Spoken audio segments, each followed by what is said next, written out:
Hi guys, welcome back to channel. मेरा नाम ध्रुव है। मैं एक सेबी रजिस्टर्ड रिसर्च एनालिस्ट हूं और सीईओ हूं एसेंट वेल्थ का। आज की वीडियो में हम देखेंगे सियान एग्रो के शेयर के बारे में। पूरा फंडामेंटल एनालिसिस और टेक्निकल एनालिसिस करेंगे क्योंकि ये शेयर न्यूज़ में बहुत ज़्यादा था रिसेंटली।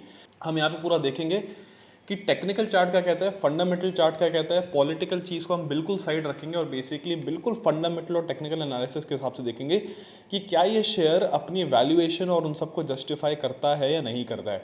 इसमें आपको पहली चीज़ ये समझनी पड़ेगी कि इवन दो ये कंपनी 1985 से चल रही है, 1985 का ये मतलब है कि इसको कम से कम 40 साल के आसपास हो गए हैं, 40 साल प्लस हो गए हैं। आपको ये भी समझ आएगा कि ये कंपनी बहुत टाइम से प्रॉफिट नहीं कर रही थी। इसकी मेजॉरिटी जो प्रॉफिट शुरू हुआ है वो अभी रिसेंटली ही शुरू हुआ है, जब इसमें इथेनॉल ब्लेंडिंग का जो वर्टिकल है इनका वो बहुत ज़्यादा पिकअप हुआ है।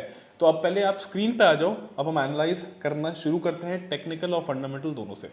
नंबर वन चीज़ है कि जब आप चार्ट देखोगे आपको ये चीज़ समझ आएगी कि ये सबसे पहले सिर्फ बीएसई लिस्टेड शेयर है, ये एनएसई पे लिस्टेड नहीं है।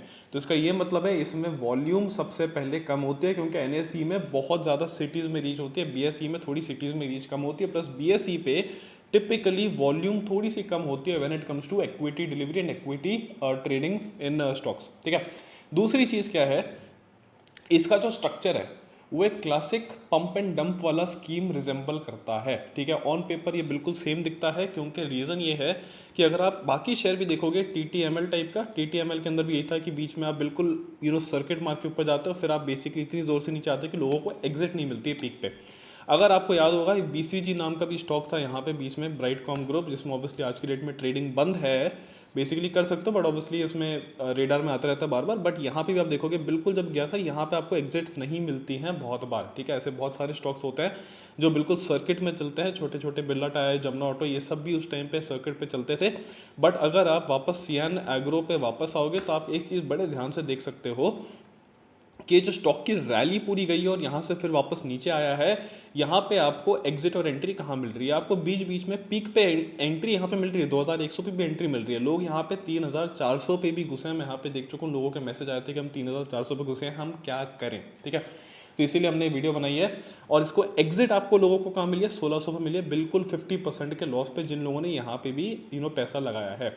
प्रॉब्लम ये होती है कि रिटेल में आपको बिल्कुल ये सब देख के पैसा नहीं लगाना होता है कि शेयर बिल्कुल ऊपर जाए जा रहा है तो हम भी थोड़ा सा घुस जाते हैं, छोटा मोटा पैसा लगा के कुछ भी लगा दे। कई लोग तो बहुत बड़े पैसे भी लगा के इसमें बैठे हैं। बट आपको ये देखना होता है कि क्या ये चीज़ फंडामेंटली सपोर्टेड है या नहीं है। Number one point. Number two point, आपकी जो फंडामेंटल अगर सपोर्टेड है उसके बाद भी जो आप जो टेक्निकल प्राइस पे एंट्री ले रहे हो वो बहुत इंपॉर्टेंट होता है, क्योंकि फंडामेंटल पे जो बुक वैल्यू होती है और जो रियल मार्केट वैल्यू होती है उसमें एक गैप आ सकता है। कई बार वो बिल्कुल सेम भी हो सकता है, कई बार एक स्टॉक अंडर वैल्यूड भी हो सकता है बुक वैल्यू से, कई बार वो बहुत ज़्यादा ओवर वैल्यूड भी होता है और थोड़ा सा करेक्ट भी करता है। तो इस केस में अगर आप वापस आओगे आपको दिखेगा कि अगर मैं यहाँ पे बिल्कुल इसका फंडामेंटल एनालिसिस खोल के एक बार देखना चाहूँगा तो मुझे क्या दिखेगा? 1985 में इनकॉर्पोरेटेड कंपनी है। ठीक है, एग्रो हेल्थ केयर इंफ्रास्ट्रक्चर में करते हो, बट आपका सबसे मेजर अभी एग्रो में ही चल रहा है और आपका प्रॉफिट सबसे ज़्यादा एग्रो से ही आया है अभी रिसेंट टाइम्स में, क्योंकि आपकी जो इथेनॉल ब्लेंडिंग में शुगर केन यूज़ हो रहा है वो सब चीज़ें यहाँ पे है। ठीक है, इसके अलावा spices, edible oil, personal care, ये सब चीज़ें हैं आपके पास, फर्टिलाइजर, एग्रो, बायो, ये सब चीज़ें हैं। बट इसका जो आपका टोटल रेवेन्यू में शेयर है वो बहुत कम है और नेग्लिजिबल है, बिकॉज आपको पता है कि आपका मेजर रेवेन्यू कहाँ से आया था। इसमें होता क्या है कि गवर्नमेंट की पॉलिसी भी इस कंपनी को बहुत ज़्यादा इफेक्ट करने वाली है कमिंग टाइम में, कि अगर इथेनॉल ब्लेंडिंग बढ़ती है इसका प्रॉफिटेबिलिटी बढ़ेगी, अगर इथेनॉल ब्लेंडिंग कम होती है उल्टा तो इसकी यहाँ पे प्रॉफिटेबिलिटी भी इस कंपनी की कम हो जाएगी और ऑब्वियसली वापस नीचे गिरेगा ही गिरेगा। अगर आप थोड़े से की फैक्टर्स देखोगे आपको ये दिखेगा कि करंट प्राइस और बुक वैल्यू प्राइस में काफ़ी सारी कंपनीज में बहुत ज़्यादा डिफरेंस होता है। करंट प्राइस अगर 1300 रुपये के आसपास है और बुक वैल्यू 700 रुपये है, कई कंपनीज आपको ऐसी भी दिखेंगी 50-60 रुपये की बुक वैल्यू होती है, लेकिन करंट मार्केट प्राइस जो चल रहा होता है वो हज़ार प्लस भी चल रहा होता है। इसका ये मतलब होता है बुक वैल्यू एक इंपॉर्टेंट इंडिकेटर इसलिए होता है कि अगर कल को कंपनी बैंकक्रप्ट भी हो जाए, आप एज अ शेयर होल्डर आपको कितना पैसा मिलेगा सारे के सारे लाइबिलिटीज पे करके, सारे के सारे एसेट की सेल करके। यहाँ पे अगर आप देखोगे return on capital invested, capital employed जो है वो बेसिकली बुरा नहीं है और स्टॉक का पी भी इतना अच्छा है, क्योंकि आप 33 देखोगे उसका कंपेयर करोगे अपने बाकी के जो पीयर्स हैं इसके अंदर तो आप देखोगे कि यार मैरिको भी 59 पे चल रहा है, पतंजलि 45 पे चल रहा है, बेसिकली बाकी भी देखोगे तो यहाँ पे कंपैरिजन वाइज इस प्राइस पे कम है। अगर ये जो आप बिल्कुल पीक देखोगे जहाँ पे ये बेसिकली था 3600 के आसपास, यहाँ पे इसका पी बहुत ज़्यादा था, 70 के आसपास था, बिल्कुल इंडस्ट्री में सबसे हाईएस्ट था।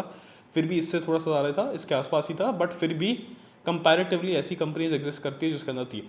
सबसे इंटरेस्टिंग बात इसमें नीचे मैंने यहाँ पे ये देखी थी कि जो इसका शेयर होल्डिंग पैटर्न है, आप ये देखो कि इसमें प्रोमोटर्स में इतनी सेल कभी हुई नहीं है, वो सिर्फ होल्ड ही करके बैठे हैं। अभी भी जो सेल हुई है इस वाले क्वार्टर में सिर्फ 0.02% हुई है, जो बिल्कुल ना के बराबर होती है।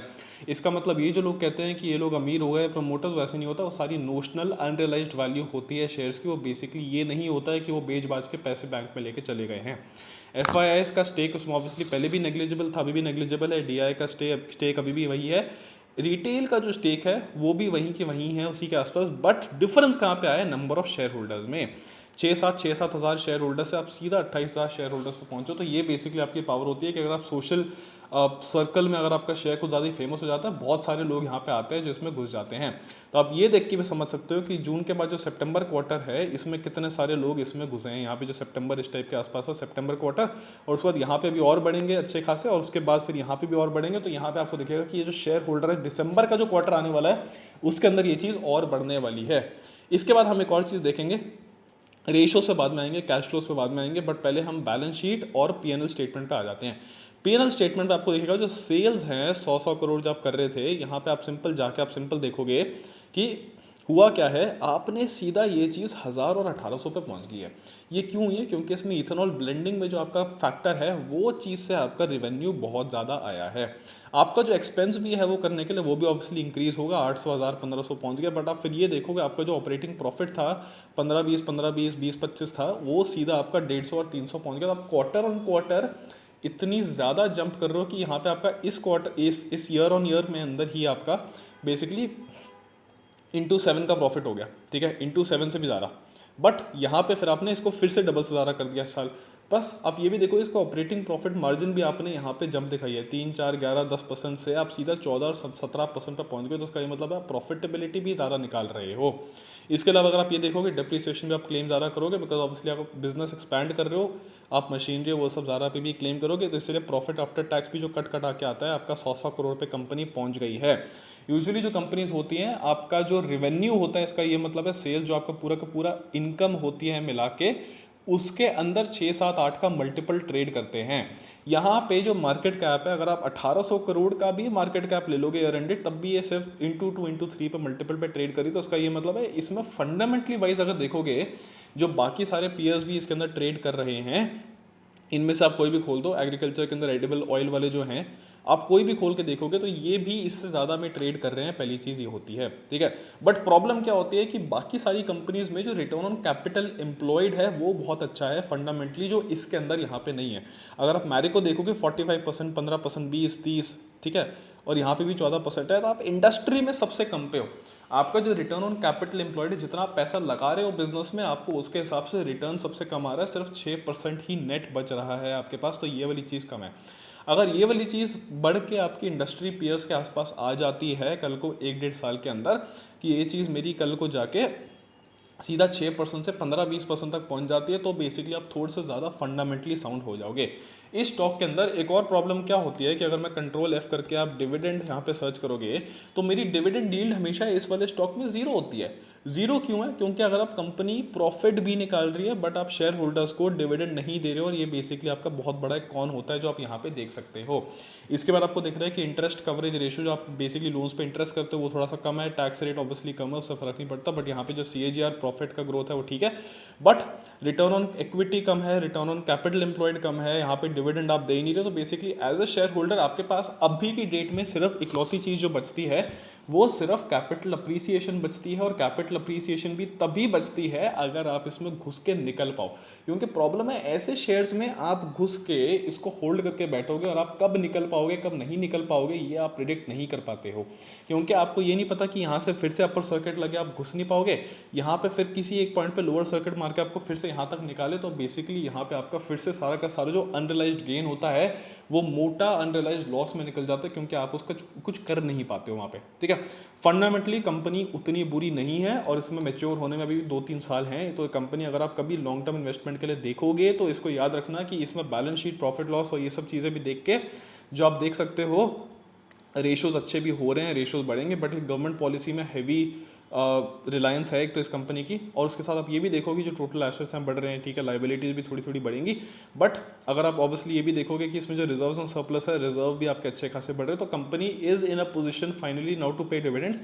अगर ये छोटी छोटी चीज़ें कॉन्स करेक्ट होती हैं, प्लस शेयर प्राइस एक ऐसे लेवल पे जाके आता है कि कल को आपका एनएसई पे भी लिस्टिंग होती है, कल को आपका बेसिकली ये जो सर्किट वाला स्टॉक है कि 5% ऊपर जाके लॉक हो जाता है, 5% नीचे आके लॉक हो जाता है, अगर ये 2-3 चीज़ें फिक्स हो जाती है तब ये एक अच्छी इन्वेस्टमेंट बन सकती है। उससे पहले ये एक अच्छी इन्वेस्टमेंट अभी के हिसाब से नहीं है, क्योंकि यहाँ पे आपके फंसने के चांसेस बहुत ज़्यादा होते हैं। किसी भी कंपनी में इन्वेस्ट करने से पहले 2-3 चीज़ें ज़रूर देख लिया करो कि जैसे ये सर्किट कर रहे हैं तो सर्किट में क्या आप निकल पाओगे, क्या आप नहीं निकल पाओगे, आपका सारा का सारा ये अनरियलाइज्ड लॉस में तो नहीं बदल जाएगा आपका सारा का सारा प्रॉफिट।